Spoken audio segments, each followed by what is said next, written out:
রাষ্ট্রের বিভিন্ন খাতের সংস্কারের লক্ষ্যে প্রধান উপদেষ্টার অনুশাসন অনুযায়ী ৬টি কমিশনের জমা দেওয়া প্রতিবেদন থেকে আশু বাস্তবায়নযোগ্য প্রস্তাবসমূহ চিহ্নিত করে মন্ত্রিপরিষদ সচিবের কাছে চিঠি দিয়েছেন আইন উপদেষ্টা। এরই প্রেক্ষিতে মন্ত্রিপরিষদ বিভাগ থেকে ইসি সচিবকে পাঠানো চিঠিতে ৯টি সুনির্দিষ্ট বিষয় উল্লেখ করে নির্ধারিত ছকে সুপারিশ চাওয়া হয়েছে। তবে এ নিয়ে কমিশন এখনো চূড়ান্ত কোনো সিদ্ধান্ত নেয়নি বলে জানান ইসি সচিব। ৯টা বিষয়ের উপরে আমাদের প্রস্তাব সময়ের উপরে আমাদের মতামত চাওয়া হয়েছে।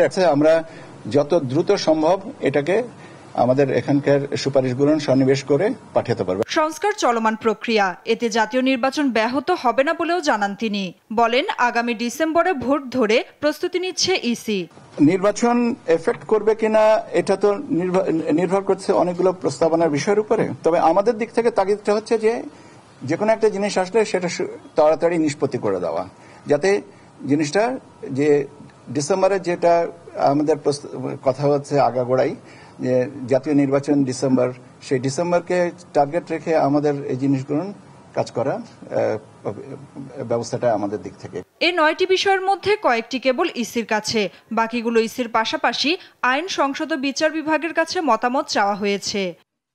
নাফিয়া ফারজানা, দেশ টিভি, ঢাকা।